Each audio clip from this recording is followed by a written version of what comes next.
That morning at 9:47 a.m., my phone buzzed with a message from my husband, Tyler.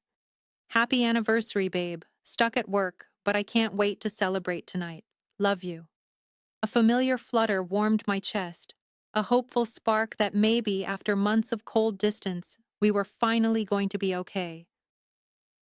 I was standing in the back office of Martha's Kitchen, the restaurant my grandmother built with her own two hands, when I glanced through the glass partition toward the dining room. My heart didn't just skip a beat, it stopped. There, just 2 tables away, sat Tyler. He wasn't at work. He was leaning in, kissing a woman with long, fiery red hair like they had done it 1,000 times before. That woman was my sister, Chloe.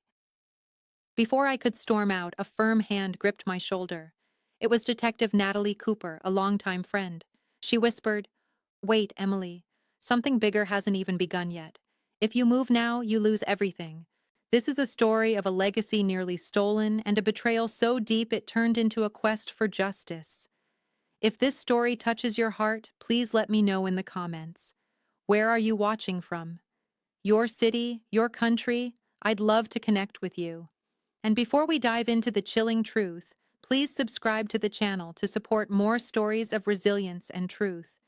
On the morning of February 14th, 2026, a gray Wednesday that marked exactly 2 years since Tyler Henderson and I exchanged vows under the ancient oaks of Forest Park, I arrived at Martha's Kitchen at 7:30 a.m. I was determined to spend the day preparing a special anniversary menu, a culinary love letter to remind my husband why he fell for me in the first place. The back office still smelled of the cinnamon and sugar from yesterday's batch of apple turnovers.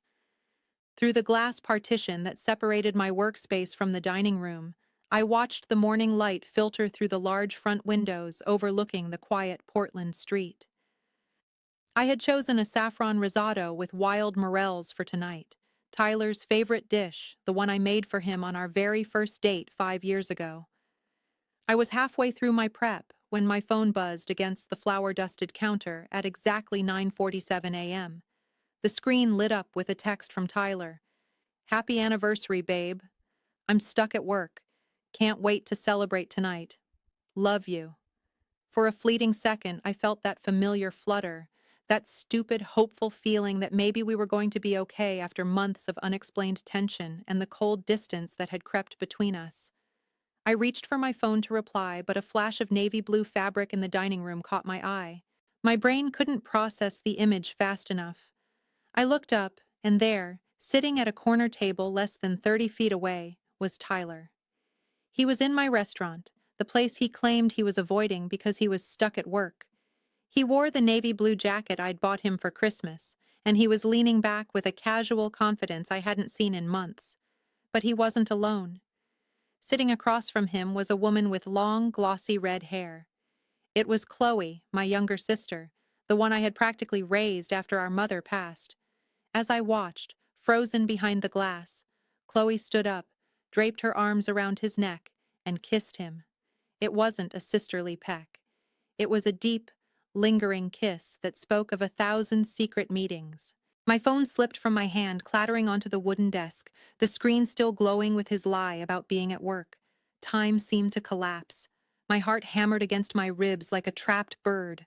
Rage, white and hot, blinded me. I reached for the door handle, ready to storm out and end it all right there, when a firm hand gripped my shoulder. I spun around and found myself face to face with Detective Natalie Cooper, a regular at the restaurant and a woman I'd known for years. Her expression was grave, a mix of professional authority and deep concern. "Wait," she whispered, her voice barely audible but carrying the weight of a command. "Don't go out there yet, Emily. I know something bigger hasn't even begun yet." Natalie led me back to my chair.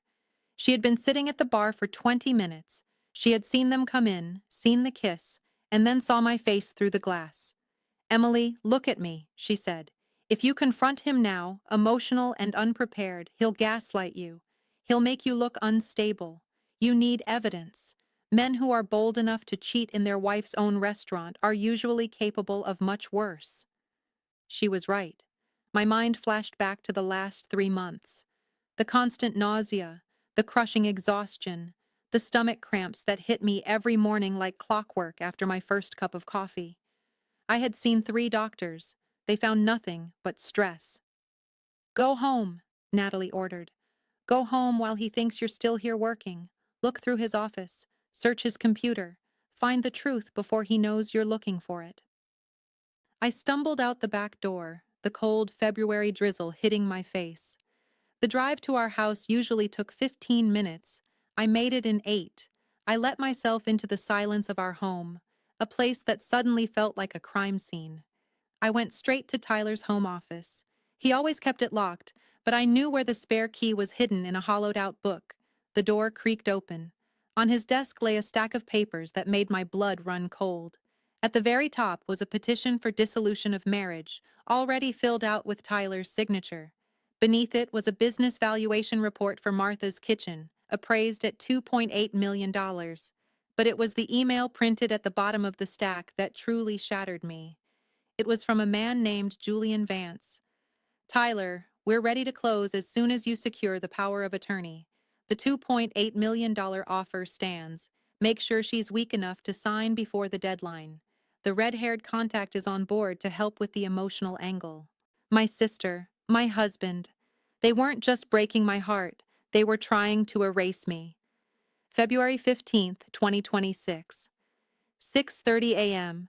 I lay in the dark of our bedroom on Northeast 47th Avenue, listening to the rhythmic, peaceful breathing of the man sleeping beside me. Tyler. The man I had shared my life with. The man who had just kissed my sister in my own restaurant yesterday. My skin crawled with the urge to scream, to grab the bedside lamp and shatter the facade right then and there. But I didn't. I kept my breathing steady, pretending to be the weak, sickly wife he expected me to be. Because now I wasn't just heartbroken. I was a hunter. I got up, pulled my hair into a messy ponytail, and walked into the kitchen. The floorboards creaked, a sound that used to feel like home, but now felt like a warning. Tyler was already there, leaning against the counter in his gray workout shirt, the coffee maker hissing and spitting steam. He turned when he saw me and flashed that same easy, warm smile that had once been my sanctuary. "Morning, babe," he said, his voice smooth as silk. "You look exhausted. Why don't you stay home today? Let Olivia handle the lunch rush." "I'm fine, Tyler," I whispered, forcing a frail smile. I leaned against the doorframe, watching his every move. He reached for our 2 favorite ceramic mugs, the ones we bought at a farmer's market in Hood River. He poured the coffee, the steam rising in lazy curls. Then, as he turned toward the fridge to grab the almond milk, his other hand slipped into the pocket of his hoodie.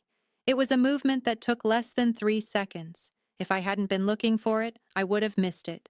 A small, brown glass vial. He unscrewed the cap with one hand, tilting it over my mug.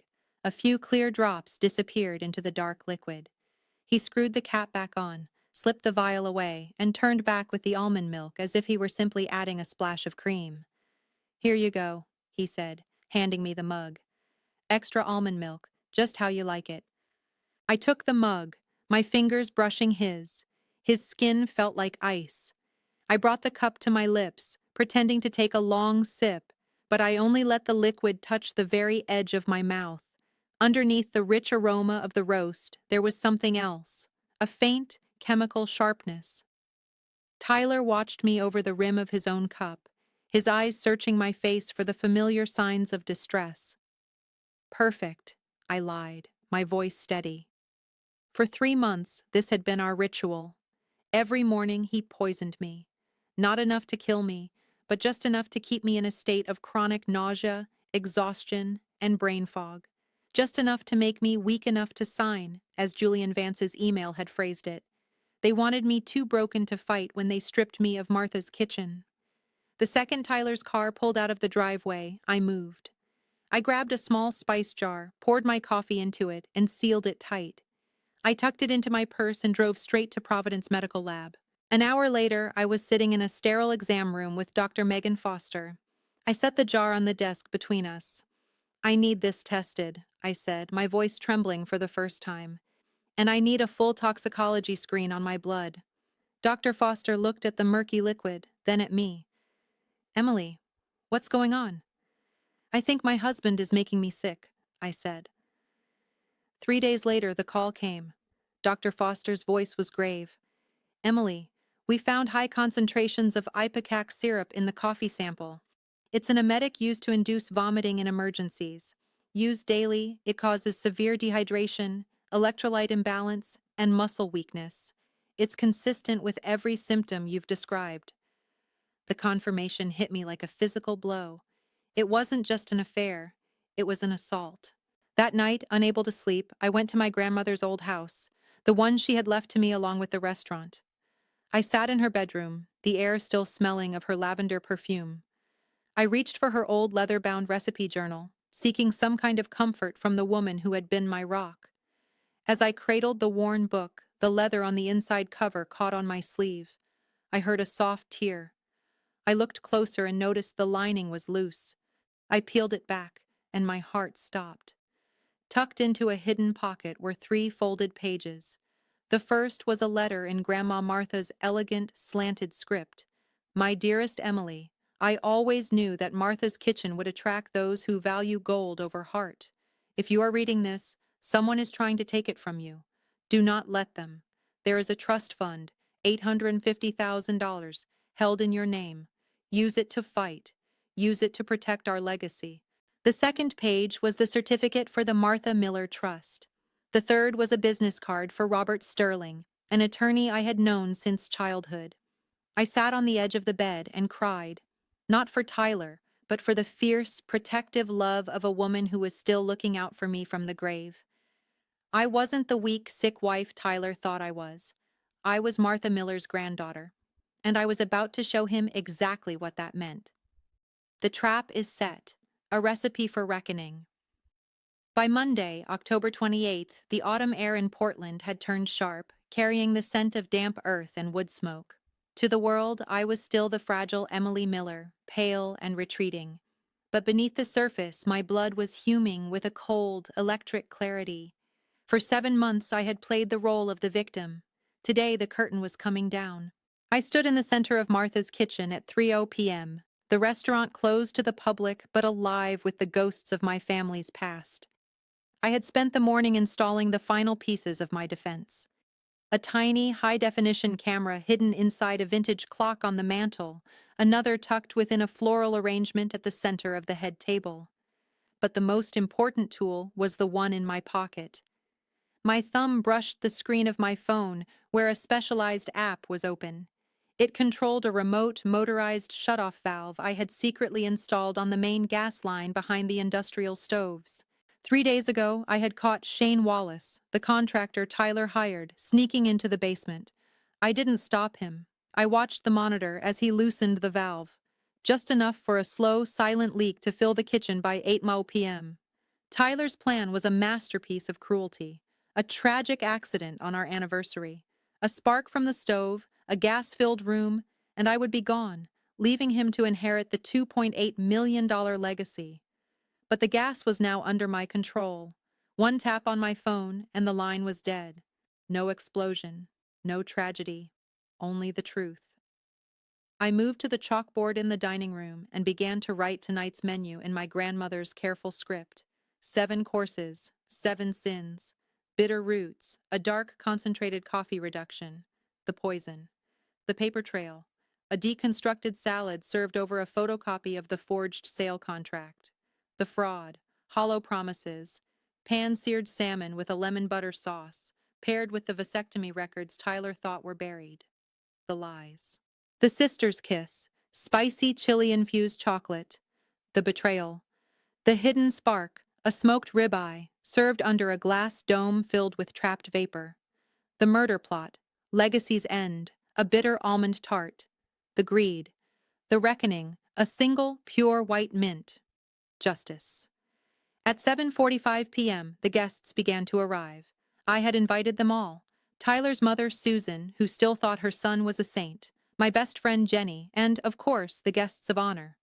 Tyler walked in first, looking dashing in a charcoal suit.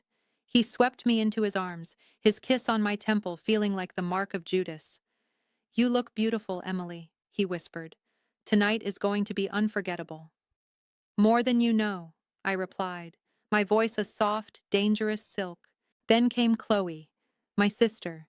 She wore an emerald green dress that shouted for attention, her red hair cascading like fire. She wouldn't meet my eyes, her guilt masked by a layer of expensive perfume.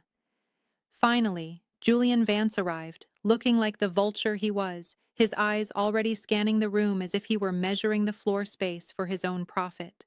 I seated them exactly where I wanted them. Tyler at the head, Chloe to his right, Julian to his left. Detective Natalie Cooper sat at the far end of the table, dressed in civilian clothes but with the watchful eyes of a predator.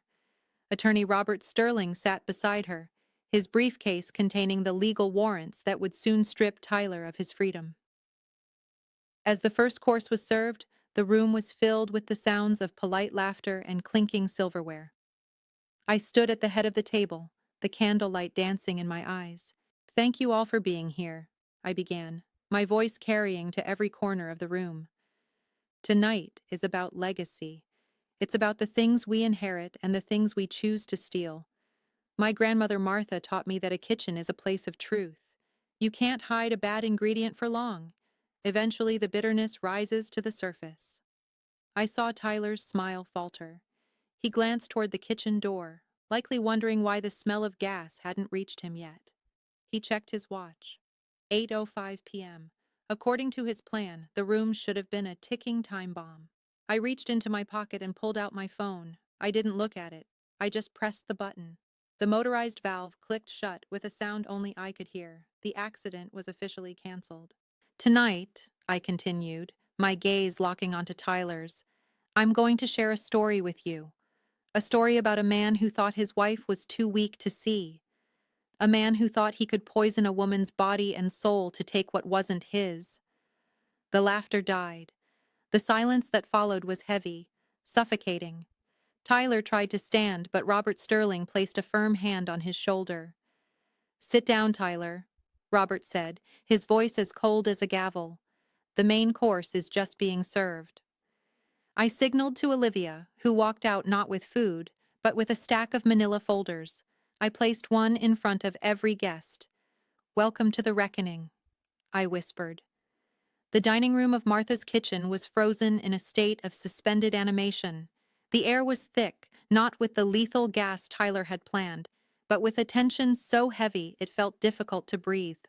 I stood at the head of the table, my shadow cast long and sharp against the terracotta walls by the flickering candlelight.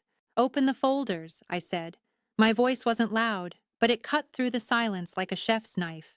As the guests began to flip through the pages, the room erupted into a symphony of gasps and stifled sobs. Susan Henderson, Tyler's mother, let out a hollow cry as she stared at the toxicology report. Chloe's face went from emerald envy to a ghostly, translucent white as she saw the OHSU records of Tyler's vasectomy, the proof that every promise he made about their future family was a calculated lie. "What is this, Emily?" Tyler hissed, his bravado finally cracking.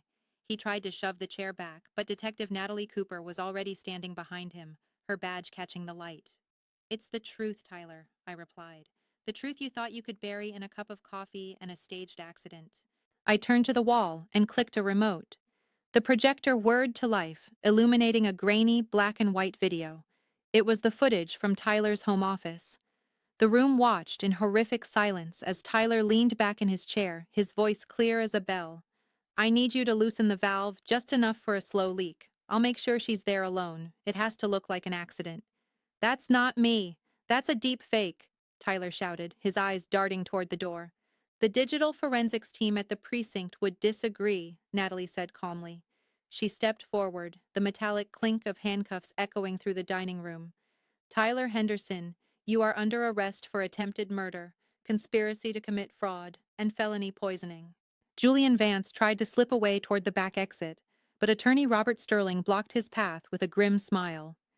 "Don't bother, Julian. The authorities are already at your firm. We've recovered the offshore account details and the forged transfer documents. You're going down as a co-conspirator." The room descended into chaos. Susan was weeping into her hands, her world shattered by the reality of her son's depravity. But it was Chloe who moved me the most. She looked at the vasectomy records, then at me, her eyes brimming with a mix of shame and shattered hope. She realized in that moment that she wasn't the winner in this affair. She was just another pawn Tyler intended to discard once he had the money. As Natalie led Tyler away, he stopped beside me. His face was a mask of pure, unadulterated venom. "You think you've won, Emily? You've destroyed this family. You're nothing without me." I looked him dead in the eye, feeling no fear, no regret, only a profound sense of peace.